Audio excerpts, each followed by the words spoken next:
नमस्कार, नम्रता. आज रेसिपीमध्ये आपलं खूप खूप स्वागत. पावभाजी म्हटलं की सर्वांच्याच तोंडाला पाणी सुटते, अगदी लहानांपासून मोठ्यांपर्यंत. पण ही पावभाजी हॉटेलसारखी बनवली तर अगदी घरच्या घरी.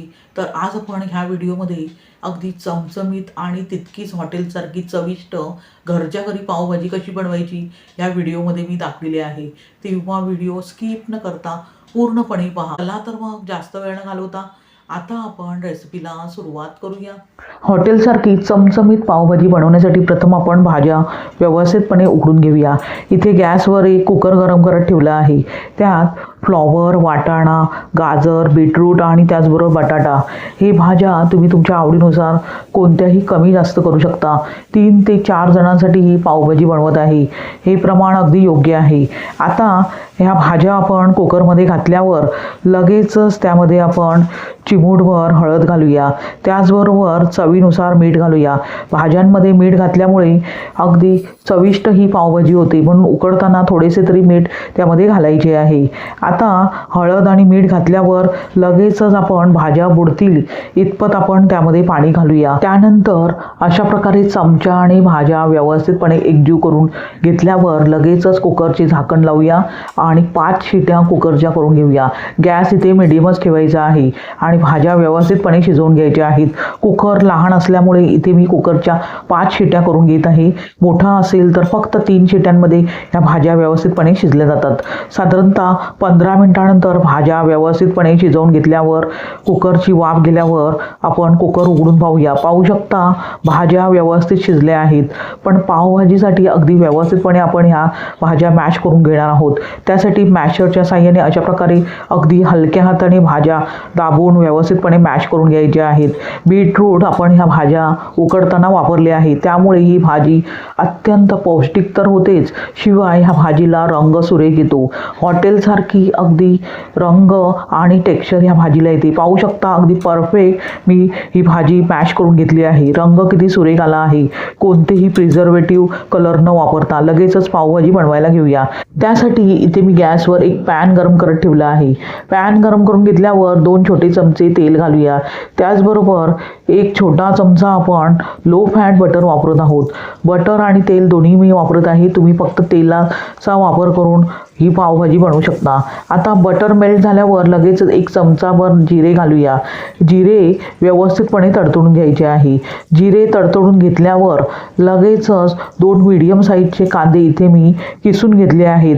त्यामुळे ही पावभाजी अगदी हॉटेलसारखी तयार होते, शिवाय टेक्स्चरही अगदी सुरेख असे येते. म्हणून कांदा व्यवस्थितपणे किसूनच घ्यायचा आहे. आता कांदा आपण फोडणीत अशा प्रकारे साधारणतः 3 ते 4 मिनिटे परतून घेऊया. कांद्याचा थोडासा रंग बदलल्यावर पाहू शकता कांदा थोडासा साधारणतः 2 ते 3 मिनिटे मी तेल आणि बटरच्या मिश्रणात व्यवस्थितपणे परतून घेतला आहे. आणि थोडासा बदामीसर झाल्यावर लगेचच आपण त्यामध्ये 1 छोटा चमचा आलं, लसूण आणि हिरवी मिरचीची अशा प्रकारे भरड मिक्सरमधून तयार करून घेतली आहे, ती ह्या स्टेजमध्ये घालूया. आणि दोन्ही जिन्नस त्याचा उग्रपणा जाईस्तोवर व्यवस्थितपणे परतून घेऊया. गॅस इथे मिडियमच ठेवायचा आहे. आता दोन्ही जिन्नस व्यवस्थितपणे परतून घेतल्यावर आणि थोडासा त्याचा उग्रपणा गेल्यावर लगेचच आपण 2 मोठे इथे टोमॅटो मी किसून घेतले आहेत. किसून घेतल्यामुळे अगदी टेक्स्चर पावभाजीचे हॉटेलसारखे येते, म्हणून मी दोन्ही जिन्नस कांदा आणि टोमॅटो व्यवस्थितपणे किसून घेतले आहेत. आता कांदा आणि टोमॅटो व्यवस्थितपणे त्याचा कच्चेपणा जाईस्तोवर साधारणतः 3 ते 4 मिनिटे गॅस मिडियम ठेवून व्यवस्थितपणे अशा प्रकारे परतून घेऊया. कांद्याचा आणि टोमॅटोचा कच्चेपणा पूर्णपणे गेल्यावरच अगदी हॉटेलसारखी पावभाजी तयार होते. म्हणूनच मी 3 ते 4 मिनिटे अशा प्रकारे परतून घेत आहे. साधारणतः 3 ते 4 मिनिटानंतर परतून दोन्ही जिन्नस घेतल्यावर चवीनुसार मीठ घालूया आणि व्यवस्थितपणे अशा प्रकारे एकजीव करून घेऊया. भाज्या आपण उकडून घेताना मीठ वापरले आहे, त्यामुळे अंदाज घेऊनच इथे मिठाचा वापर करायचा आहे. दोन्ही जिन्नस व्यवस्थित परतले गेल्यावर पावडर मसाले घालूया. त्यामध्ये 1 मोठा चमचा इथे पावभाजी मसाला, चिमूटभर हळद आणि 1 मोठा चमचा इथे मी लाल तिखट म्हणजेच काश्मीरी लाल तिखट घेतले आहे. तिन्ही जिन्नस आपण या मिश्रणात व्यवस्थितपणे एकजीव करून घेऊया. पावडर मसाल्यांचा पूर्णपणे कच्चेपणा गेला पाहिजे. आता कच्चेपणा आपण थोडासा घालवला आहे. लगेचच पाववाटी इथे शिमला मिर्च घालूया, बारीक चिरलेली शिमला मिर्च इथे घालायची आहे। आता पुन्हा आपण ह्या मिश्रणात शिमला मिर्च साधारणतः 2 मिनिटे मीडियम गॅस करून परतून घेऊया। शिमला मिर्च शिजायला जास्त वेळ लागत नाही, म्हणून सर्वात शेवटीच इथे घालायची आहे, जास्त अजिबात शिजवायची नाही। अशा प्रकारे 2 ते 3 मिनिटे मिश्रण व्यवस्थितपणे परतून घेतल्यावर लगेचच आता आपण भांड्यावर झाकण ठेवूया आणि साधारणतः 2 ते 3 मिनिटे हे मिश्रण व्यवस्थितपणे वाफवून घेऊया, म्हणजेच पावडर मसाले अगदी व्यवस्थित शिजले जातील आणि आपण ही जी ग्रेव्ही तयार करून घेतली आहे त्याला तेलही सुटेल। म्हणून गॅस लो टू मीडियम करत व्यवस्थितपणे ही ग्रेव्ही शिजवून घ्यायची आहे। 2 ते 3 मिनिटांनंतर भांड्यावरील झाकण काढून पाहूया। पाहू शकता अगदी परफेक्ट मिश्रण तयार झाले आहे आणि सुवासही घरभर दळवळतो आहे। अशा प्रकारे मिश्रणाला तेल सुटेस्तोवर परतून घ्यायचे आहे। आता अशा प्रकारे मिश्रण व्यवस्थितपणे परतून घेतल्यावर लगेचच आपण जी भाजी मॅश करून घेतली आहे ती सर्वच्या सर्व आता ह्या स्टेजमध्ये ह्या मिश्रणात घालूया आणि अगदी व्यवस्थितपणे अशा प्रकारे कलत्याने एकजीव करून घेऊया। पाहू शकता अगदी घट्टसर असे पावभाजी मिश्रण तयार झाले आहे। आता त्यामध्ये गरजेनुसार आपण पाणी घालूया। तुम्हाला जितपत पावभाजी पातळसर किंवा घट्टसर हवी आहे त्याप्रमाणे तुम्ही इथे पाण्याचा वापर करायचा आहे। आता अशा प्रकारे मिश्रण व्यवस्थितपणे पाण्यामध्ये एकजीव करून घेतल्यावर पुन्हा हे मिश्रण आपण साधारणतः 3 ते 4 मिनिटे अगदी व्यवस्थितपणे शिजवून घेऊया, म्हणजे थोडीशी भाजी आटवून घेऊया, म्हणजे आपली पावभाजी परफेक्ट अशी हॉटेल स्टाईल तयार होईल। आता गॅसची फ्लेम मीडियम ठेवून सतत ढवळून ही भाजी आटवून घेऊया। 2 ते 3 मिनिटांनंतर पाहू शकता परफेक्ट अगदी हॉटेल स्टाईल पावभाजी तयार झाली आहे। किती रंग सुरेख ह्या पावभाजीला आला आहे आणि टेक्स्चरही परफेक्ट अगदी हॉटेल स्टाईल। आता वरून सर्वात शेवटी बारीक चिरलेली कोथिंबीर भरपूरूया आणि व्यवस्थितपणे एकजीव करून घेऊया।